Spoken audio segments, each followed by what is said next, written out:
97টা, total 180টার মধ্যে 97টা subcaste মুসলিম ছিল। আমাদের স্বল্প লেখাপড়ায় যত তথ্য জানা যায়, 2010 সালে পশ্চিমবঙ্গে যত কলেজ বা ইউনিভার্সিটি রয়েছে, মুসলিম অধ্যাপক অধ্যাপিকার সংখ্যা 50 জন মতন ছিল। কিন্তু এই ওবিসিটা রিজার্ভেশন পাওয়ার ফলে জেনারেল কোটা সহ 2024 সালের শুরুর দিকে মুসলিম অধ্যাপক অধ্যাপিকার সংখ্যা 750 জন। কোথায় 50, কোথায় 750। ওইখান থেকেই খেয়াল করুন, পশ্চিমবঙ্গে পরীক্ষা হয় WBCS পরীক্ষা, তাতে ABCD ক্যাটাগরি থাকে। সব ক্যাটাগরি মিলিয়ে মুসলিম প্রত্যেক পরীক্ষাতেই অফিসার তারা হতেন প্রায় 50-60টা করে প্রত্যেক বছর। এই কোটাতেই হতেন, জেনারেল কোটা তো ছিল। তাছাড়াও মনে করেন প্রেসিডেন্সি কলেজ, ক্যালকাটা ইউনিভার্সিটি বা প্রেসিডেন্সি ইউনিভার্সিটি, বিভিন্ন শিক্ষা প্রতিষ্ঠানগুলিতেও এই কোটা আপনার চলে। কিন্তু জানছেন যে 2014 সালে কেন্দ্রে একটা সরকার বসে যাওয়ার পর যাদের ভিতরে সুপ্ত সাম্প্রদায়িকতা ছিল, ডোমরের ফুলের মতন ছিল, যা দেখতে পাওয়া যায় না, সেগুলি সব এখন পদ্ম ফুলে পরিণত হয়েছে, সবসময় দেখাচ্ছে আর কি। তারা দেখলো যে পশ্চিমবঙ্গে দিব্যি এই রিজার্ভেশনের কারণে মুসলমানরা বিভিন্ন ক্ষেত্রে যদি লক্ষ্য করা যায়, মুসলমানরা দারুণ এগিয়েছে। আমার এক ভাইয়ের প্রয়োজন পড়েছিল কুরবানির দিনে, সেদিন বুঝেছি এসে অপারেশন করতে হবে কুরবানির আগারাত্রে। তো যত নার্সিং হোম হসপিটাল ঘুরে বেরিয়েছি, সবাই বলতে চাইছেন, সাহেব জানেন না আগামীকাল কুরবানি, কোনো ডাক্তার নাই। তার মানে বুঝতে পেরেছেন কি ব্যাপারটা। এতদিন প্রয়োজন ছিল না, এখন আল্লাহ রহমতুল্লাহ যেখানে দেখবেন মুসলিম ডাক্তারদের একবারে ছড়াছড়ি সব জায়গাতে। এখন সেটাকে লক্ষ্য করে গেরুয়া শিবির রাতারাতি একটা সংগঠন করে, তার নাম আত্মদ্বীপ। তারা কলকাতা হাইকোর্টে একটা কেস চলছিল, তাতে সাথ দিয়ে ওরা শুরু করে 2024 সালের 22শে মে রাজশেখর মান্থা মাননীয় বিচারপতি আর তপব্রত ব্যানার্জি দুইজনা মিলে রাতারাতি রায় দিয়ে দিলেন যে 2012 সালের মে মাস পর্যন্ত যতগুলি আপনার এই সাবকাস্টের বেশ কিছু সাবকাস্ট উল্লেখ করে ওবিসি সার্টিফিকেট পেয়েছে, এগুলি সব বাতিল। মানে বিবেচনার জন্য সুযোগ দেওয়া হলো না, একবারে সরাসরি বাতিল ঘোষণা করলো কলকাতা হাইকোর্ট বিচারপতি। ওটাতে লিখেছি আমি রাজশেখর মান্থা এবং আপনার তপব্রত ব্যানার্জি। এবার মনে মনে হতে পারে আপনাদের বাদ গেল, কতগুলি বাদ গেল জানেন? প্রায় 12 লক্ষ সার্টিফিকেট বাতিল। অর্থাৎ যাদের হাতে, আমার আপনার হাতে সার্টিফিকেট আছে, সার্টিফিকেট পাইনি এরকম তো হাজারো থাকলো, কিন্তু যারা সার্টিফিকেট পেয়েছেন তার সংখ্যাটা হচ্ছে 12 লক্ষ। ক্ষতি কি? যারা উচ্চ মাধ্যমিক পরীক্ষা দেওয়ার পর ভালো কলেজে, ইউনিভার্সিটিতে, বিভিন্ন জায়গায় ভর্তি হওয়ার সুযোগ নাই, চাকরিতে সুযোগ নাই, আপনার ডি ক্যাটাগরি গ্রুপ ডিতে চাকরি করতে যাবে তাও সুযোগ নাই, রাতারাতি এগুলি সঙ্গে সঙ্গে অফ হলো। রাজ্য সরকার তার মতন করে সুপ্রিম কোর্টে গেলেন। আমরা হযরত মাওলানা সৈয়দ আসজাদ মাদানী, যিনি সর্বভারতীয় জমিয়তের সহসভাপতি, তিনাকে বিষয়টা বুঝালাম। উনি দিল্লিতে গিয়ে বললেন, আমি দেওবন্দে গেলাম, দিল্লি গেলাম, আমরা আমি কারিমুজ্জামান স্যার, মাওলানা মুজাফর খান এবং মুফতি আব্দুল কুদ্দুস স্যার, ওনারা সঙ্গে সঙ্গে বিষয়টার গুরুত্ব বুঝে বললেন সুপ্রিম কোর্টে আমাদেরকে কেস করতে হবে। আপনারা অনেক ঐতিহাসিক কেসের কথা শুনবেন, লেখাও আছে এতে। তার মধ্যে এটা একটা কেস, যে ওনারা বললেন যে একটা কাকে মজবুত লোক দেওয়া যায়, কারণ এতে অনেক সময় রাজনীতি চাপ আসে, পিটিশনার করতে গিয়ে পালিয়ে আসতে পারে। তো ওর পিটিশনার আমি মোহাম্মদ নাজমুল হক, আমাকে করা হলো, সুপ্রিম কোর্টে কেস চালু হয়ে গেল। দু একটি শুনানির পরেই মানে আমাদের রাজ্য সরকারকে বলা হলো যে সার্ভে করার জন্য, যে এর উপর আবার সার্ভে রিপোর্ট তৈরি হোক। সার্ভে রিপোর্ট হয়েছে, উদ্বিগ্ন আছেন যে সার্টিফিকেট রাজ্য সরকার দিয়েছে তাতে 100% আমরা সহমত আছি তা নয়, কিন্তু কেননা বলে দিই যে ওবিসি এ আর বিতে হিন্দু ভাই সম্প্রদায় বেশি আছে, এতে মুসলিম সম্প্রদায় ভুক্ত বেশি আছে। আমি সাম্প্রদায়িক কথা বলছি না, খালি আমাদের ভিতরে ঢোকাতে চাইছি। মনে করলেন যে ওবিসি এ ক্যাটাগরিতে 10% মুসলিম মনে করেন সংখ্যা, যে এতে 20 লক্ষ মুসলমান আছে মনে করলেন, আর ওবিসি বিতে 7% মুসলিম জনসংখ্যা ওখানে মনে করেন যে 1 লক্ষ আছে। করা হলো কি, এবারকে যে সার্ভে গেছে তার নির্যাসে শিক্ষিত ছেলেরা লেখালেখিও করছে বটে, কিন্তু কার কথা কে কান দেয়। অনেক ক্যাটাগরিকে চেঞ্জ করা হয়েছে, এ থেকে বিতে গেছে, বি থেকে এতে গেছে, যার ফলে দুটো মিলিয়ে ধরলেন মনে করুন 21 লক্ষ মুসলিম ওবিসি ছিলেন, সেটা কিন্তু দুটো মিলিয়ে 50% নেমে গেছে। তবু আমরা মেনেই নিলাম যে ওবিসি একটা সার্ভে হলো, রিপোর্ট তৈরি হলো, সুপ্রিম কোর্টে জমা করলে একটা কাজ হবে। কিন্তু এই আত্মদিন আবার গেল হাইকোর্টে। হাইকোর্ট গিয়ে বলল যে সার্ভেটা রাজ্য সরকার এমনভাবে করেছে যার ফলে মুসলমানদেরই সুবিধা, আমাদের অনেক ক্ষতি হয়ে গেছে, মুসলমানকে পাইয়ে দেওয়ার লাইন করছে। হাইকোর্টে ওই বিচারপতি দুজনে বাস স্টে অর্ডার লাগিয়ে দিলেন। স্টে অর্ডার দিলে মানে কাজ আবার বন্ধ হলো। যা এবার তাড়াতাড়ি একটা রেজাল্ট পাওয়া গেছে যে রাজ্য সরকার চট জলদি সুপ্রিম কোর্টে গেল। সুপ্রিম কোর্টের প্রধান বিচারপতি, মহামান্য প্রধান বিচারপতি তীব্র ভর্ৎসনা করেছে এবং সর্বোপরি কলকাতা হাইকোর্টের স্টে অর্ডারটাকে বাতিল করেছে। আলহামদুলিল্লাহ, চট জলদি এটা হয়েছে। বাকি কেস শেষ হয়ে যায়নি, আমরা পিটিশনার আছি, আমরা কেস আমরাও আছি, রাজ্য সরকারও আছে, আরো অন্যান্য দু একটা সংস্থা আছে। দোয়া করবেন যেন আমরা জিতে যাই বলি আল্লাহুম্মা আমিন। কোর্টের দরজা খটখটা ছাড়া কোনো উপায় নেই। আপনারা জানেন এ হচ্ছে একটা ওবিসির একটা দিক, আর অবস্থান এই জায়গায় আছে। এখন এই স্টে অর্ডারটা ক্যান্সেল করে দেওয়ার ফলে ভর্তি হতে, যে এখন উচ্চ মাধ্যমিকের পরে যে সমস্ত কলেজে ফর্ম ফিল আপ করেছে, এদের ভর্তি বা বিভিন্ন চাকরিতে যে সমস্যাগুলি আপাতত ছিল সেটা কিন্তু বন্ধ হয়েছে, ওই সুযোগ সুবিধাটা পাবে।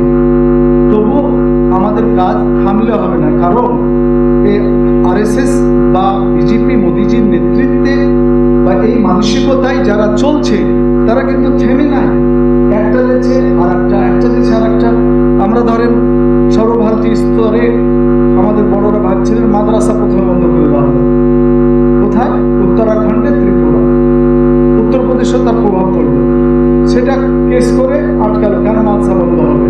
আর্টিকেল 30 বলে মাদ্রাসা বন্ধ করা হবে না, ওটাও জমিয়ত জিতেছে আলহামদুলিল্লাহ। তারপরে আপনারা শুনেছেন অক্ষয়ধাম মন্দিরে বম ফেলার অপরাধে যাদের উপর কেস হয়েছিল তার মধ্যে একজন কাসিমি মুফতি সাহেব ছিলেন, আমার চেয়ে 1 বছরের সিনিয়র মুফতি আব্দুল কাইয়ুম সাহেব। 12.5 বছর জেল খাটার পর তিনার 12 বছরের মাথায় ফাঁসির অর্ডার হয়েছিল। গুজরাট হাইকোর্ট ফাঁসির অর্ডার দিয়েছিল, কিন্তু সর্বভারতীয় জমিয়ত এই কেসগুলি লড়ার জন্য কোনো লোকের কাছে আলাদা টাকা নেয় না। এই যে ওবিসি কেস লড়ছে, আপনারা জানেন যে সুপ্রিম কোর্টে একটা কেস দাঁড়ালে কত খরচ হয়, আটানা আপনাদের কাছে নেই। একবার দাঁড়ালে কমসে কম 15 লক্ষ টাকা যায়। তো মুফতি আব্দুল কাইয়ুম সাহেবের জন্য যখন কেসে দাঁড়ানো সুপ্রিম কোর্টে, ভালো ভালো লয়ার দাঁড়ালেন, কিন্তু সুপ্রিম কোর্ট যে গুজরাট হাইকোর্ট যে অপরাধে 12 বছর পচাচ্ছে নিম্ন আদালতের রায়ে, কলকাতা হাইকোর্ট এই গুজরাট হাইকোর্ট ফাঁসি দিচ্ছে, সেই আসামি মুফতি আব্দুল কাইয়ুম, তাদের ভাষা আসামি অপরাধী। কিন্তু আলহামদুলিল্লাহ আমাদের জন্য এই কেস লড়ার ফলে সুপ্রিম কোর্টের বেঞ্চ মানে কয়েকজনা মিলে সবকিছু শোনার পর 5 বছর জেলও দেননি, 12 বছর জেলও বলেননি, বেকসুর মানে নির্দোষ খালাস করেছেন বলুন আলহামদুলিল্লাহ। এবং আমরা যেমন জমিয়ত করে বাড়াচ্ছি, তিনিও জমিয়ত করে বাড়াচ্ছেন। মাথায় রাখবেন, খালি কাশ্মীরে 25,000 যুবক যাদের রাজ্য সরকার ডেথ সার্টিফিকেট দেয়নি, যে হ্যাঁ মরে গেছে, তাহলে তার ফ্যামিলিকে তো ডেথ সার্টিফিকেট দিবে। ডেথ সার্টিফিকেটও দেয়নি, এবং তাদের কোনো নিখোঁজ হিসাবে কেস চালাবে সেটাও চালাচ্ছে না। 25,000 যুবক কাশ্মীরি গেল কোথায়? এইরকম গোটা আমরা একটা চ্যাপ্টারে যদি খুলি দেখা যাবে অনেক কেসে 25 বছর পর্যন্ত বিনা অপরাধে জেল খাটিয়েছে। 25 বছর মাথায় কেসের রায় হচ্ছে যে আব্দুল জব্বার, আব্দুল করিম, আব্দুল রহিম ট্রেনে বম মারার কোনো দায়ী ছিল না, বেকসুর খালাস করে দেওয়া। যে লোকটার যৌবনটা 25 বছর কাটে, তার জীবনে আর কিছু থাকে, এর অপোজিটে তার কোনো শাস্তির ব্যবস্থা নেই। যেই বোম্বাই লোকাল ট্রেনে বম মারার ঐতিহাসিক ঘটনা তোলপাড় হয়েছিল ভারতে, সেই যাদেরকে ধরেছিল গত সপ্তাহে আপনারা শুনেছেন, সে অপরাধী বলে যাদেরকে জেলে পচানো হলো তারা বেকসুর খালাস হয়েছে। তো এক একটা চ্যাপ্টার এক এক সময় এরা খোলে। তা আমাদের সর্বভারতীয় জমিয়তের একটা লিগাল সেল আছে, তার কাজ হচ্ছে রাষ্ট্রিক অত্যাচারে অত্যাচারিত হয়ে যদি কেউ জেলে থাকে রাষ্ট্রিকভাবে, তার খোঁজ খবর আমরা যদি জানি, তাহলে সেখানে লিগাল তাদের পরিচিতি সবকিছু যদি ঠিকঠাক থাকে, তাহলে জমিয়ত তার কেস লড়বে। আমি একটা প্রোগ্রামে গেছিলাম দিল্লিতে। সেই প্রোগ্রামে গিয়ে 150 জন আলেম ওলামা ছিলেন। তার মধ্যে একজন আলেম ছিলেন কানপুরে। তো আমি মুর্শিদাবাদ, উনি কানপুরের জেলখানার উনি ইমাম। পরিচয় কেমন হয় দেখেন। তাহলে আমি গেছি মুর্শিদাবাদ থেকে, করে ভারতের এক মাথা, আর উনি কানপুরের ইমাম, আজমগড়ে বাড়ি। তো উনি বলছেন আপনার মুর্শিদাবাদ? মুর্শিদাবাদের আমাদের ওই জেলখানাতে কয়েকটা লোক আছে। উনি উত্তরে বলছেন কি আছে বলুন তো? আমার তথ্য আমার ব্যাগে আছে। নাম বললেন যে এরকম নাম। তো আমরা মাস দুয়েক আগে তার সম্পূর্ণ ডাটা মুজাফর খান সংগ্রহ করে আমরা দিল্লি জমিয়তকে দিয়েছি যে একে আজমির থেকে ধরা হয়েছে বাংলাদেশি অপরাধ নাম দিয়ে, পরবর্তীতে কেস দিয়েছে আর্মস, বাড়ি হচ্ছে জনমনি, দেখিল মুজাফর, হরিরামপুর বাড়ি। এখন দেখেন তাহলে কাছাকাছি হয়ে গেল কি? এটা হচ্ছে আপনার সর্বভারতীয় সংগঠন করার লাভ। আপনি মনে করলে একটা ট্রাস্ট করে একটা দমকুলে একটা সংগঠন খুলে দিতেই পারেন, কিন্তু সেই সংগঠনের আপনার যদি লিঙ্কটা রাজ্য দিল্লি পর্যন্ত না থাকে, তো যথার্থ লোককে আপনি পরিষেবা দিতে পারবেন না। আমি ওই বেচারাকে সব কিছু লিখে দিলাম, আমাদের ঠিকানাও দিয়ে দিলাম, যে উনি যেহেতু ওখানকার জেলে যাতায়াত থাকে শুক্রবারের দিন, তাহলে যোগাযোগ হয়ে যাবে। আমরা ওনার ছাড়ানোর জন্য সরকারি যে আইনি প্রক্রিয়া সেগুলি আমাদের জমিয়ত করছে, মায়ুস যেন না হয়। তো এই হচ্ছে জমিয়তের কাজ। জমিয়তের হাজারো টাইপের কাজ, যেগুলি এগুলি শোনানোর উদ্দেশ্য হলো যে আপনারা আমরা একটা ভারতের উন্নত নাগরিক। মাঝে মাঝে ঝড়ঝাপটা আসবে, সেটাকে সামলেও মানুষের পাশে দাঁড়াতে হবে। এটাই হবে আমাদের প্রত্যয়, এটাই হবে আমাদের প্রতিজ্ঞা ইনশাআল্লাহ। আপনাদের সামনে সবচেয়ে যেই কথাটা উকি মারছে, আচ্ছা ওটা বলার আগে আরেকটা বলি। হঠাৎ করে মোবাইল তো আমরা নারী, আমাদের ছাত্রদেরকে মানা করি, কিন্তু আমরা তো নারী। তো উদয়পুর ফাইলস বলে আপনারা সিনেমার কথা শুনছেন, যেখানে চলমান আমাদের যিনি মুরব্বী হযরত মাওলানা সৈয়দ আরশাদ মাদানী সাহেবেরও নকল ছবি আছে। মানে ওখানে একটা ওখানে আরশাদ মাদানী একটা আছে সিনেমাতে দারুল উলুম দেওবন্দও আছে, সিনেমাতে মসজিদও আছে, সিনেমাতে আমার মতন জমিয়ত করার লোকেরাও আছে। উদয়পুর ফাইলস আছে কি? আমাদের আলেম ওলামারা সিনেমা দেখে বেড়ান না? সব বিভিন্ন হলে, প্রায় 20,000 হলে একদিনই ওপেন করার কথা। বেশ কয়েক লক্ষ টিকিট তার বিক্রি হয়ে গেছে, সিট বুকিং হয়ে গেছে। উদয়পুর ফাইলস 22 লক্ষ টিকিট বিক্রি হয়ে গেছে। ওটা দেখানো হবে আলিমুল আমাদের কাছে, আমাদের জমিয়তের কাছে ওটা চলে এলো। তার কিছু ক্লিপস সেটা দেখা হলো গেল যে এটা যদি সত্যি পাবলিক ডোমেনে এসে যায়, জনগণ যদি দেখে, তো ভারতবর্ষ রক্তাক্ত, হানাহানি, মারামারি, হিন্দু মুসলমান ছাড়া কিছু থাকবে না। আর টুপি দাড়িওয়ালা যেখানেই যাবে, রাস্তায়, ট্রেনে, বাসে আক্রান্ত হবেই। তাই হযরত মাওলানা সৈয়দ আরশাদ মাদানী সাহেবের নেতৃত্বে এই উদয়পুর ফাইলসের এগেনিস্টে কেস করা হলো সুপ্রিম কোর্টে, না দিল্লি হাইকোর্টে। দিল্লি হাইকোর্টে কেস করা হলে যারা ওটা রিলিজ করবেন তারা যে বললেন বিচারপতিকে, স্যার আমাদের কোটি কোটি টাকা লস হয়ে যাবে, এত ক্ষতি হয়ে যাবে, আমরা এই ক্ষতি সামলাতে পারবো না। তখন আমাদের অ্যাডভোকেট তিনি বললেন, স্যার ঠিক আছে, এদের ক্ষতি আটকানো যাবে না, এক কাজ করা হোক, ওই সিনেমাটা যতটা সময় লাগে এত দেরি না করে, ডেট না দিয়ে, আপনারা সহ ওদের অ্যাডভোকেট, আমরা জমিয়তের অ্যাডভোকেট, আর আপনারা জাজ, আমরা একসঙ্গে মিলে এই জাজ হাউসে অর্থাৎ কোর্টে আমরা এটা দেখার ব্যবস্থা করি। জাজ, মহামান্য জাজ বললেন এটা ভালো প্রস্তাব, আপনাদের অ্যাডভোকেট দেখো, জমিয়তের অ্যাডভোকেটও দেখবে, আমরা জাজ আমরাও দেখব, সবাই মিলে দেখা শুরু হলো। 10 মিনিট পরে যে বেঞ্চ বিচার করছিলেন, যে জাজগুলি, 10 মিনিট চলার পরই উদয়পুর ফাইল সিনেমা বন্ধ করা হলো। বললেন যে এটা যে ভারতে চলতে পারে না, 10 মিনিটে যা দেখলাম সেটাই যথেষ্ট। বলুন আলহামদুলিল্লাহ। 10 মিনিট দেখার পরে জাজেরা নিজেরা স্টে অর্ডার লাগিয়ে দিয়েছেন। কাজেই নিরাশ বা মাইস হতে হবে না। যে জাতি মাইস হয়ে গেছে, আমরা খানিকটা হচ্ছে, আপনারা লক্ষ্য করুন তো শিখ ভাইরা ভারতে কতটা শিখ আছে, বড় যে 2 কোটি, তার বেশি তো নাই। আর 2 কোটি শিখ, তাদের অ্যাবিলিটি, তাদের কর্মক্ষমতা, তাদের সাহসিকতাকে আপনি লক্ষ্য করুন তো, তারা কিভাবে দাঁড়িয়ে আছে। কটা শিখের পাগড়িতে হাত দিতে পেরেছে? শিখেরা তো প্রত্যেকেই দাড়িওয়ালা, ওদের রিক্সাওয়ালা থেকে প্রধানমন্ত্রী পর্যন্ত দাড়িওয়ালা। আপনারা আমরা হতে পারেনি এটা। তারা পাগড়িওয়ালা, তারা ট্রাক চালালেও তারা কিন্তু ওই পাগড়ি বেঁধেই, সে চটি রেখেই, সে দাড়ি রেখেই তাদেরকে কিন্তু এখন হাত দিতে পারেনি।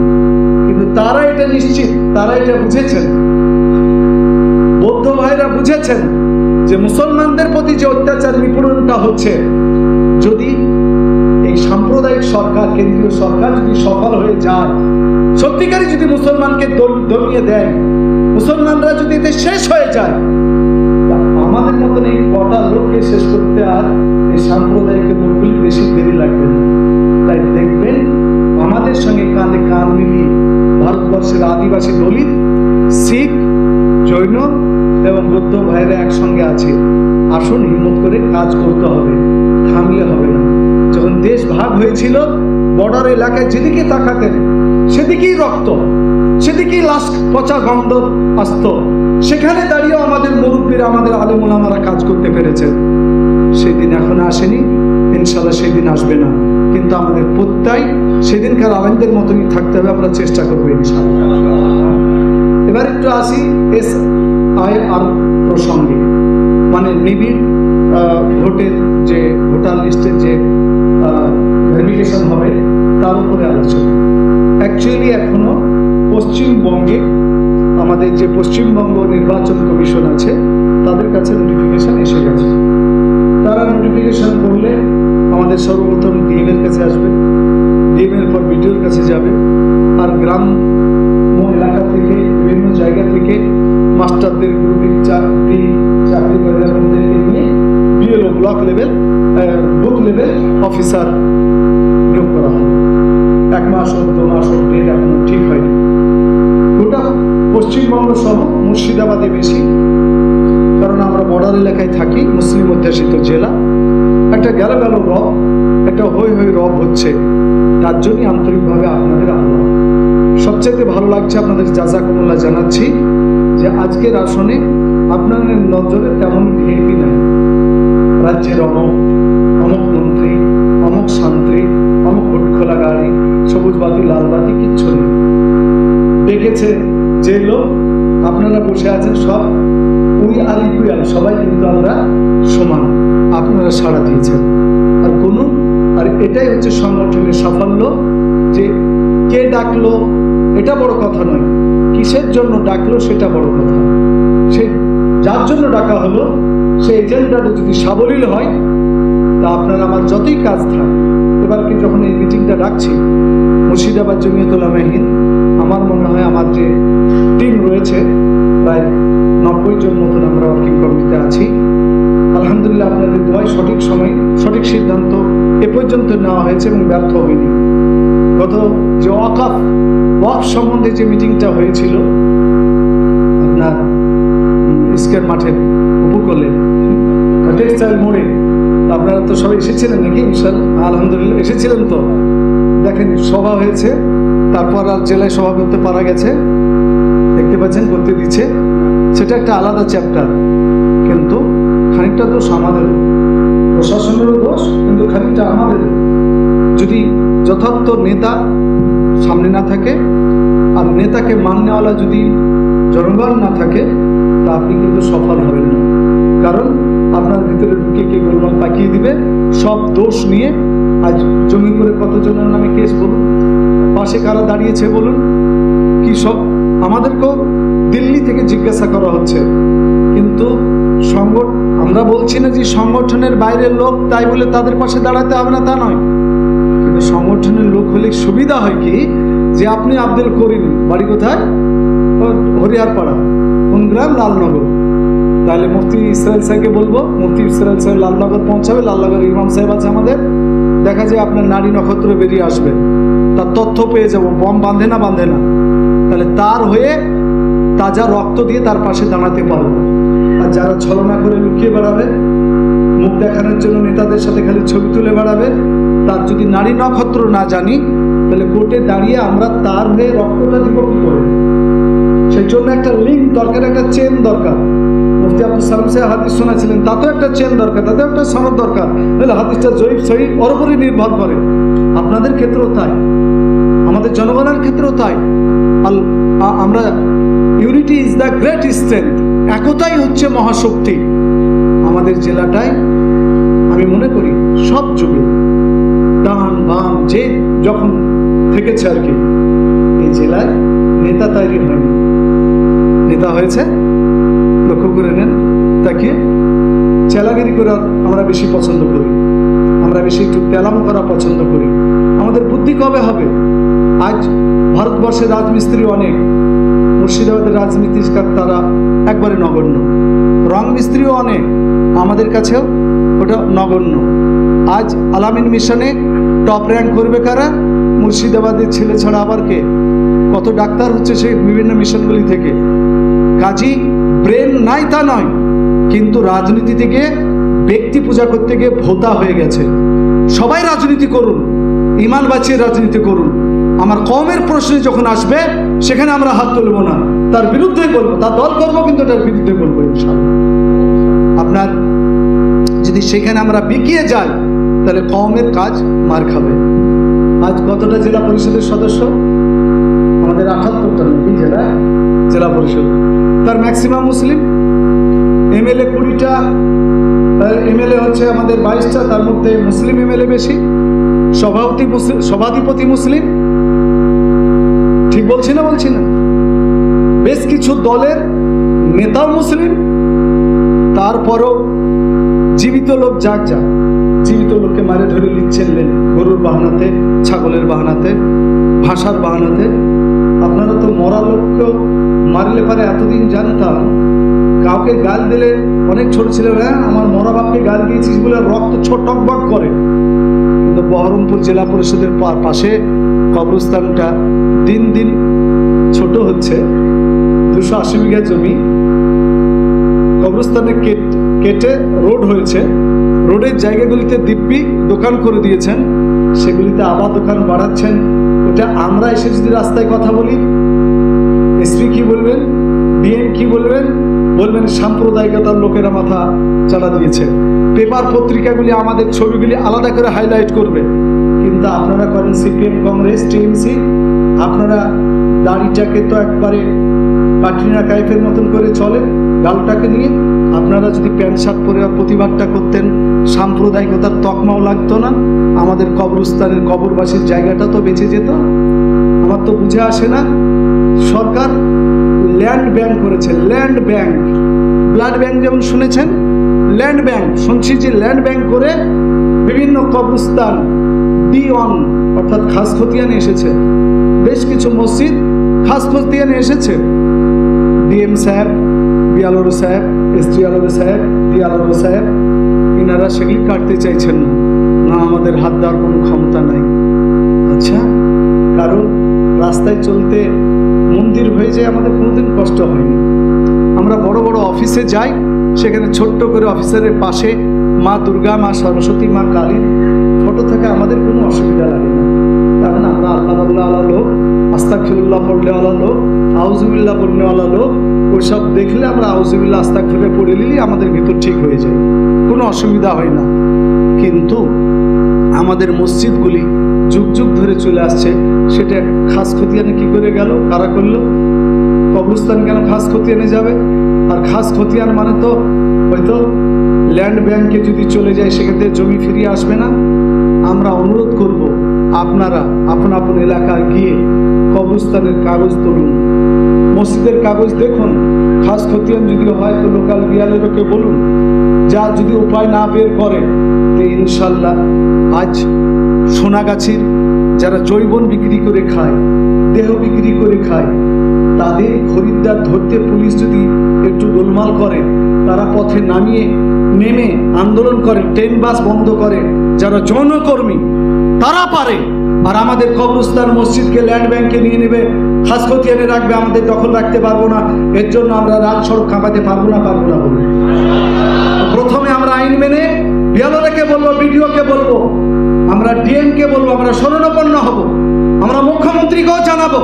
আর ওয়াকফ বোর্ড তো ঘুমিয়ে থাকে, এরা তো চাপলুসি করে, বেশিরভাগ ওয়াকফ বোর্ডের যারা নেতা থাকে, বসে থাকে অফিসার, এরা তো দালালি করে। আর যত ইমাম সংগঠন রয়েছে, এটা হচ্ছে পেশাগত সংগঠন। ইমামরা মসজিদে দাঁড়িয়ে কথা বলুন, আল্লাহ আপনাদের মান দিয়েছে, যে আল্লাহ তাআলা আপনাকে মান দিয়েছে মসজিদে দাঁড়িয়ে কথা বলা।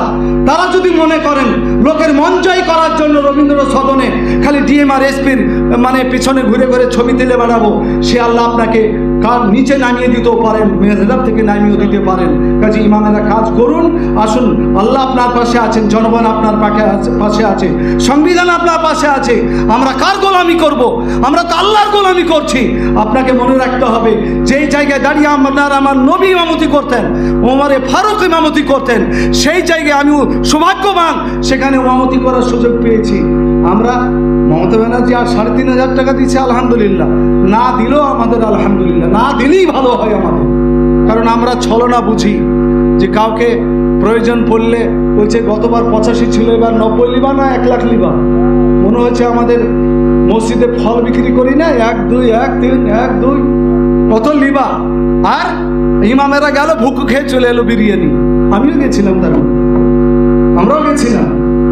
দেখা গেল কি ইমামেরা গেল 500, হিসাব করতে আমরা জানি না। পশ্চিমবঙ্গে 4,500 মতন ইমাম ভাতা পায়, তার যদি এভারেজ ইমাম আর মুয়াজ্জিন মিলে 45-46,000 মতন ভাতা পায়। ওটা যদি হিসাব করি ক কোটি টাকা হবে, আমরা হিসাব করতে পারবো না, এখনই তো পারবেন মোবাইলে। আর 45,000 পুজো মণ্ডপকে 1,10,000 দিলে কত হয় আমরা জানি না হিসাব করতে। আপনাদের মনে হচ্ছে যে আমরা হিংসুক, না, আমরা গরু খানেওয়ালা লোক, হাতি মানে আমরা মোষ খানেওয়ালা লোক। আমাদের দিল অত ছোট লাগে, আমরা মুরগিতে থাকি না, আমরা পোলট্রিতে থাকি না যে আমাদের দিল এত ছোট হবে। আপনার আরো দেখ পুজো মণ্ডপকে, কোনো যায় আসে না। সরকার যদি দিতে পারে তো দিবে, আইনে যদি থাকে আরো দেখ, সোনা দিয়ে বাঁধিয়ে দেখ মন্দিরদেরকে, আপত্তি নাই। কিন্তু আমার কাঁচা ইঁটটাকে খুলে নিলে পারে, রক্ত দিব তো ইঁট খুলতে দিব না ইনশাআল্লাহ। ওতে আমরা কোনো হস্তকে মানতে চাই না। কাজেই দ্বিতীয় যেটা বলার, যে আমাদের কেন্দ্রীয় সরকারটা এরা জেগে জেগে ঘুমায়, বুঝলেন? এই মোদিজি ঘুমায় না, সব সময় এর মাথাতে শয়তানি বুদ্ধি ঘুরে, যে কোন দিক দিয়ে আবার মুসলমানকে ফেলাবো। ওয়াকফ নিয়ে আমরা চিৎকার চেঁচামেচি করছিলাম, দাঁড়া তোদের দৃষ্টি ঘুরিয়ে দিব ওয়াকফ থেকে। বাস বিহার চলে এলো আমাদের মানে উদয়পুর ফাইলস নিয়ে পড়েছি, ওই নিয়ে বলবো, ওই নিয়ে লিখবো, ওই নিয়ে আমরা কেস কাটারি খাজবো। মধ্যেখানে চলে এলো SIR, আবার ভোটারদের ভেরিফিকেশন হবে। ওয়েলকাম মোদিজি, চলে আসেন। এতদিন আমরা বলে বেড়াচ্ছিলাম, যাই হোক, যে তারা বলছিলেন যে যত NRC করতে গেলে জন্ম সার্টিফিকেট লাগবে। তা আমি নাজমুল হক 5 বাড়ি খাওয়াতে আগে বলতাম, NRC যদি লাগে আমারও মা বেঁচে আছে, আপনারও মা বেঁচে আছে। মোদিজি, আপনি শিক্ষিত লোক এবং প্রধানমন্ত্রী, যদিও ডিগ্রি দেখাতে পারেন না, আমাদের অমিত শাহজি দেখান, কিন্তু আপনার মার জন্ম সার্টিফিকেট কই, বাবার জন্ম সার্টিফিকেট কই, আপনার আগে টিভিতে দেখিয়ে দেন। অমিত শাহ বাবু, মোটা বাবু যাকে বলে আর কি, তিনি আপনার BA পাস করা দিল্লির ইউনিভার্সিটির সার্টিফিকেটটা দেখাতে পারলেন, ওদের বাপ মার জন্ম সার্টিফিকেট দেখাতে পারবে না, কোন হসপিটাল হয়েছিল আর কোথায় হয়েছিল। আমরা মনে করবেন আমরা বাঙালি, বাঙালিদের বুদ্ধি অন্য মাত্রায় কাজ করে। বাঙালি কবিগুরু রবীন্দ্রনাথ ঠাকুর বিশ্বকবি, কবি নজরুল ইসলাম তার বিদ্রোহী কবিতা পৃথিবী বিখ্যাত। বাঙালিরা আন্দোলন জানে, কাজী বাঙালিরা কাগজপত্রে পিছিয়ে থাকবে এরকম নয় ইনশাআল্লাহ।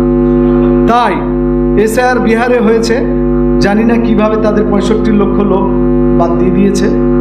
শুনছি যে তেজস্বী যাদব, যিনি লালু প্রসাদ যাদবের বেটা, কিছুদিন উপমুখ্যমন্ত্রী ছিলেন, তারও নাম বাদ পড়েছে। আবার দেখতে পাচ্ছি যে কিছু কুকুরের নাম এসে গেছে, আসলে কুকুরপন্থী লোক হলে পারে যা হয় আর কি। আবার তারপর কিছু দেখলাম গরুর নাম এসে গেছে। গরুর নামটা থাকাই স্বাভাবিক, কারণ মা বাদ দিয়ে কি করে চলতে পারে, ওটা থাকতেই পারে, কিন্তু লোকদের নাম বাদ গেছে। পশ্চিমবঙ্গে হবে, ওয়েলকাম হোক। আপনাদের উদ্দেশ্যে বলতে চাইছি, কোনো ঘাবড়ানোর দরকার নেই, বলুন ইনশাআল্লাহ। ইনশাআল্লাহ দেখেন, কাগজ যা এখনই এনারা লেখেননি পশ্চিমবঙ্গের জন্য কি কি কাগজ লাগবে, তবে বিহার থেকে যদি আমরা শিক্ষা নিই, তো আপনাদের হাতে কাগজ থাকলে আপনারা বের করবেন। আর ইংরেজি টার্ম থেকে যতটুকু বাংলা করা গেছে 11টা কাগজের মধ্যে, প্রথমে আপনারা অনেকে ভেবেছেন যে 11টাই মনে হয় লাগবে, কোথায় পাবো, যে কোনো একটা থাকলেই হবে। তো প্রথম ভালো হবে যে 1952 সালে আমার বাপের না হোক, কিন্তু দাদুর ভোট আছে, তিনি ভোটার ছিলেন, ওই নামটা পারলে ওই পেজ দেওয়া আছে এখন ওয়েবসাইটে। যদি না হয়, আপনাদের কাছে না থাকে, যেদিন চালু হবে নিয়ম বলবে যে কাগজ লাগবে, আমরা প্রত্যেকটা বিধানসভা ধরে প্রত্যেকটা বিধানসভাতে 1952 সালের ভোটার লিস্ট ছেপে আপনি সহজে যেন অফলাইনে পেয়ে যান, তার ব্যবস্থা ইনশাআল্লাহ আমরা করব। যারা ওয়ার্কিং কমিটির লোক আছেন তারা আপন আপন ব্লকে করবেন তো নাকি? কারণ এবার দায়িত্ব হচ্ছে আমাদের কাজ করা। আমরা খুব চাঁদা চেয়েছি, আপনারা দিয়েছেন। মাদ্রাসাগুলি টাকার অভাবে বন্ধ বলতে পারবে না, বলতে পারবে, কাজে এখানেও খরচ যদি হয়তো কম দিবে। প্রত্যেকটা ব্লকে আমরা একটা অফিস করব, যেই সালের ভোটার লিস্ট বিধানসভা ওয়াইজ লাগবে সেখানে যেন পাওয়া যায়। কারণ সব লোক তার মোবাইল ঘেটে ঘেটে সবাই তার বের করতে জানবে না। তাই যদি কারো 52 সালে দেখা গেল যে ভোট নাই, ভোটার ছিলেন না, তো 52 থেকে 71 পর্যন্ত এখানে 5-6টা ভোটার লিস্ট বেরিয়েছে, কোনোটাই আপনার দাদু আপনার আব্বার নাম থাকবে, সেটা প্রিন্ট করে রাখুন, প্রাক প্রস্তুতি হিসাবে বলছি।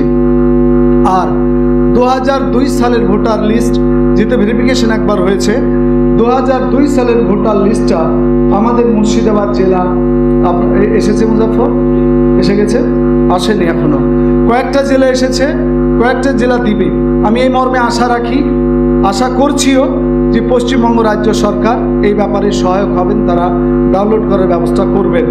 ওটা যখন হবে, ওটাও ওই পেজটাও বের করে রাখবেন। আর বাকি দেখেন, প্রথমে 1 নম্বরে যে কাজের কথা বলছে, যে আপনার যে কোনো কেন্দ্রীয় সরকার, রাজ্য সরকার নিয়মিত কর্মচারী যারা ছিলেন তাদের পেনশন বুক বা ওই মর্মের কাগজপত্র থাকলেও যথেষ্ট। যারা চাকরিজীবী, ওটা সবাই পড়লেন না। নাম্বার 2, 1987 সালের পূর্বে সরকার কি দিয়েছে? স্থানীয় কর্তৃপক্ষ, ব্যাংক, ডাকঘর, LIC কর্তৃক ভারতের জারি করা যে কোনো পরিচয়পত্র যদি থাকে, কেউ যদি LIC করে তার আগে সেই কাগজ থাকলেও কাজে লাগবে। 3 নম্বর আছে জন্ম সার্টিফিকেট।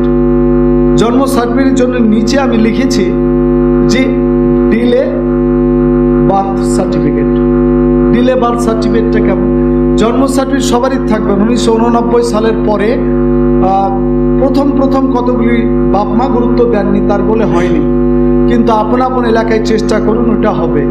ওটা পাওয়ার জন্য কি কি লাগবে, তার জন্য বিভিন্ন যেগুলি ক্যাফে তৈরি হয়েছে, মানে অনলাইন কাজ করে যারা কম্পিউটারে, তাদের কাছে ওই লিস্টটা আছে, সেটা আমিও বলে দিচ্ছি মুখস্থ।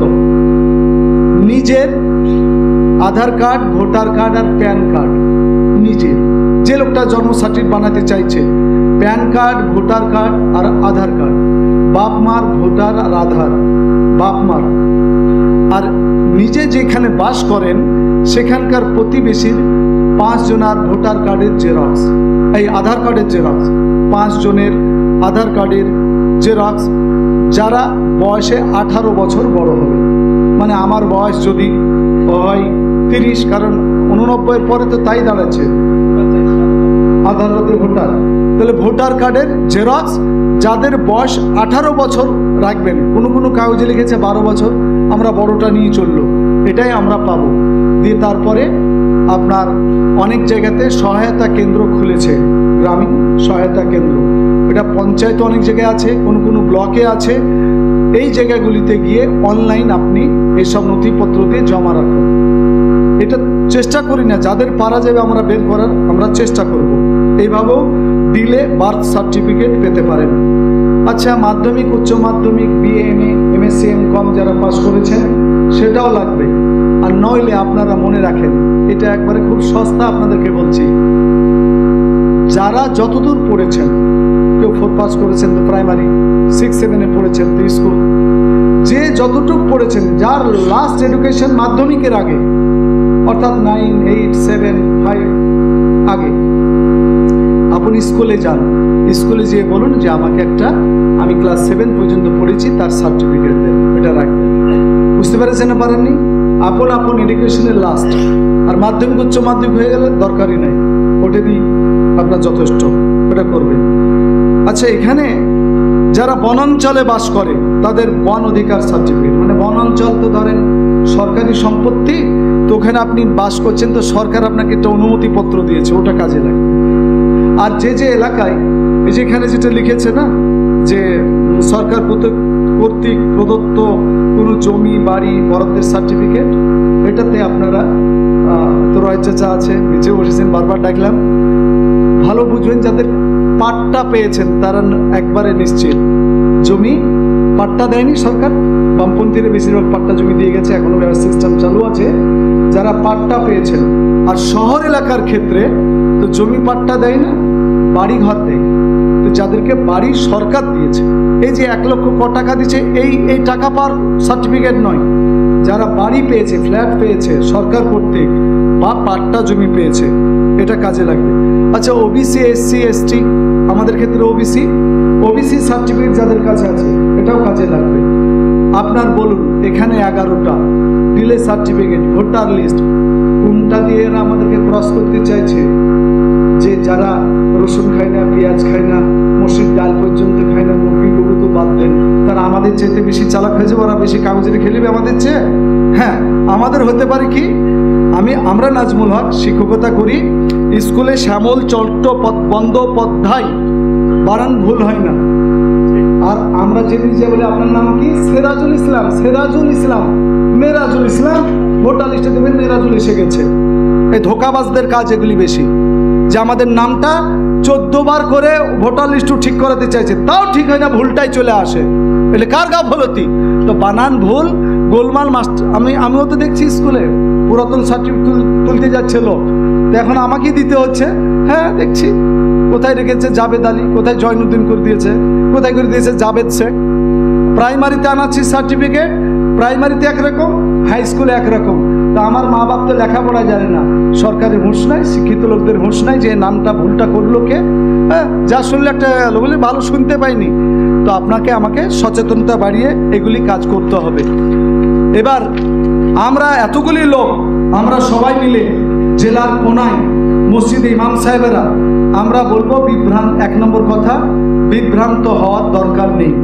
এই নিয়ে আমরা যেন অনর্থক মন্তব্য আমরা সোশ্যাল মিডিয়ায় করব না, এড়িয়ে যাব। আমরা গঠনমূলক কাজ করব। রাজ্য সরকার কি করবে তার ব্যাপার, সে অনুসারে আমরা দেখব। কিন্তু আগে থেকেই আমরা ভয়ে গুটিয়ে গিয়ে বলবো যে আমরা কাগজ দেখাবো না, আমরা এখানকার নাগরিক দরকার নাই। যদি মনে করি সায়েন্টিফিকভাবে যদি দেখা যায়, মোদিজির সাথে যদি আমাদের চ্যালেঞ্জ হয়, মোদিজি সায়েন্টিফিকভাবে ভারতের নাগরিক প্রমাণ করতে পারবে না। আর আমরা কিন্তু সায়েন্টিফিকভাবে দেশের নাগরিক প্রমাণ করতে এই জন্য পারবো যে আমাদের কবরস্থানে অনেক হাড় পাওয়া যাবে। যদি হায়দ্রাবাদে পাঠায়, ডিএনএ টেস্ট হলে প্রমাণ হয়ে যাবে এই দেশেরই নাগরিক আমরা। মোদিজি কিন্তু ওই জিনিস পাবে না, কারণ অনেক গঙ্গায় ঘুরে বেড়াচ্ছে তাদের আটলান্টিক মহাসাগরে।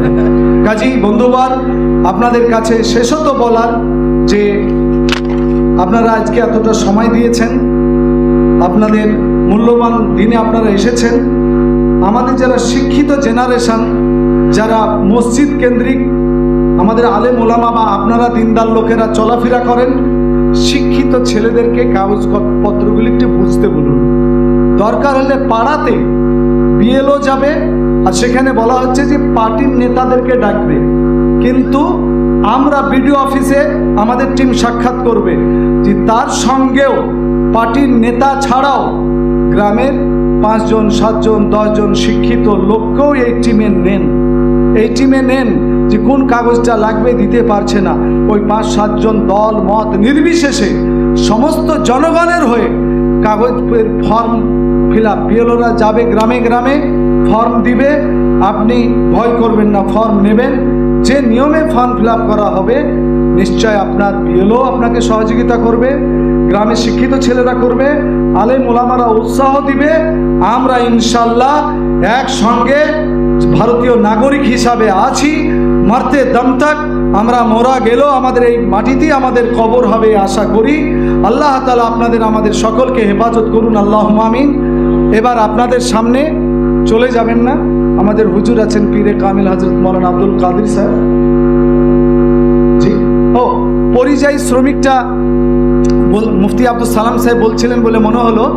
দেখেন, আমরা লিখেছি এখানে কোরআন শরীফে রয়েছে 21 পারাতে যে আল্লাহ রাব্বুল ইজ্জাতের নিশানি সমূহের মধ্যে হলো আল্লাহ পৃথিবী সৃষ্টি করেছেন, জমিন সৃষ্টি করেছেন, ওয়া ইখতিলাফ আলসিনাতিকুম, আর তোমাদের জবানকে আলাদা আলাদা দিয়েছেন, ওয়া আলওয়ানিকুম, আর এক একজনের রং এক একজনের ঢং আলাদা করেছেন। এটা আল্লাহর নিশানি। কাজী ভাষা অ্যাকর্ডিং টু এনসাইক্লোপিডিয়া ব্রিটানিকা 1998 সাল পর্যন্ত 2794টা ভাষায় লোক লেখাপড়া করে, তার মধ্যে একটা হলো বাংলা। কাজী বাংলা ভাষা যে একটা ভাষা, এটা আমাদের একটা ইমানি দাবি। এখন বিভিন্ন রাজ্যে বাংলা বলার কারণে তাদেরকে মারপিট করা হচ্ছে, কিন্তু লক্ষ্য করুন কলকাতাতে কতগুলি অবাঙালি আছে, আছে না? কলকাতা ট্যাক্সি চালাচ্ছে বাঙালি, হোটেল চালাচ্ছে অবাঙালি, আপনার ফুটপাতে মাল বিক্রি করছে অবাঙালি, কিন্তু বাঙালিরা ধৈর্যের পরিচয় দিয়েছে। কোনোদিন অবাঙালি বলে তাদেরকে হাত তুলেছে বলে মনে হচ্ছে? কাজে আমরা আগামী দিনে আমরা ছোট আকারের ডেপুটেশন, প্রতিনিধি ডেপুটেশন আমরা ডিএমকে দিব, এসপিকে দিব, যে আমাদের জেলা বা বাংলার বাইরে যারা পরিযায়ী শ্রমিক তারা আক্রান্ত হলে আপনাদেরকে এর যথাযথ ব্যবস্থা করতে হবে। তাতেও যদি না ক্ষান্ত হয় তো আমরা বড় শরণাপন্ন হতে বাধ্য হব। আর সর্বোপরি ভারতবর্ষে সবচাইতে গোস্ত রপ্তানি, গরুর গোস্ত রপ্তানি করে বেশি ভারতবর্ষে। সেই দেশে এক হাট থেকে আর এক হাট, আমাদের পশ্চিমবঙ্গে দুর্গাপুরী, এক হাট থেকে আর এক হাট চাষি মানুষরা গরু কিনে নিয়ে গেল, ধরে গরু ছেড়ে দিল, টাকাগুলি কেড়ে নিল, আর তারপরেও বুড়ো বুড়ো মানুষ দড়ি দিয়ে বেঁধে পিটেছে, যাদের দেখলে পরে আপনাদের চোখে পানি আসবে। এইরকম অত্যাচারের বিরুদ্ধে প্রশাসন এবং মমতা ব্যানার্জি মুখ্যমন্ত্রীকে উপযুক্ত পরিবেশ তৈরি করতে হবে। যারা এরকম রক্ত পিশাচু, যারা পিশাচ নরখাদক অত্যাচার জুলুম করতে চায়, হিন্দু মুসলমান সাম্প্রদায়িকতা বাড়াতে চায়, তাদেরকে যেন কারাগারে বন্দী করে, তাদের শাস্তি দেখে যেন আর একজন অত্যাচার করার সাহস না পায়। এই পরিবেশ হিন্দু মুসলমান আমাদেরকে তৈরি করতে হবে, আমরা তৈরি করব ইনশাআল্লাহ। কাজেই পরিযায়ী শ্রমিকরা বাইরে আছে, তাদের কাছে মূল আধার কার্ড, ভোটার কার্ড থাকে, তার যেন একটা কপি বাড়িতেও থাকে। আজ মোবাইলের যুগ, কোথাও আক্রান্ত হলে পারে সঙ্গে সঙ্গে তার থানাতে যান, আইসি ওসিকে বলেন, যদি না কথা হয় আমাদের কাছে আসুন, আমরা আপনাকে নিয়ে এসপির কাছে যাব। কিন্তু ঘটনাটা যেন সঠিক হয়। এসপির কাছে যাব ইনশাল্লাহ। আমাদের বহরমপুরে আইসি খুব ভালো মানুষ, কোনো কাজের প্রয়োজন হলে আসুন, ডাইরেক্ট আইসির কাছে যান, আমাদের কথা বলুন, সংগঠনের কথা বলুন। এটা ছাড়া ভালো রয়েছেন, আমি মনে করি এসপি ডিএম এরা ভালো কাজ করছেন, কিন্তু এদের কাছে যথার্থ জিনিসটা আমাদের পৌঁছাবার লোক নাই, আমাদেরকে পৌঁছাতে হবে। এতদিন আমরা মূল করতাম আলে মৌলবি সাহেব মসজিদই জগাবো, ওইখানে ঠিকই আছে, আমরা মসজিদ জোগানোওয়ালা লোক, কবরস্থান জোগানোওয়ালা লোক, কিন্তু আমাদেরকে জেলা পরিষদ, বিধানসভা, পার্লামেন্ট পর্যন্ত যোগাতে হবে, এসপি এবং ডিএম এর দরজা পর্যন্ত খটখটাতে হবে। ইনশাল্লাহ আমরা করবো তো। জি, এবার আমরা দোয়ায় শরীক হব। হযরত মাওলানা পীরে কামিল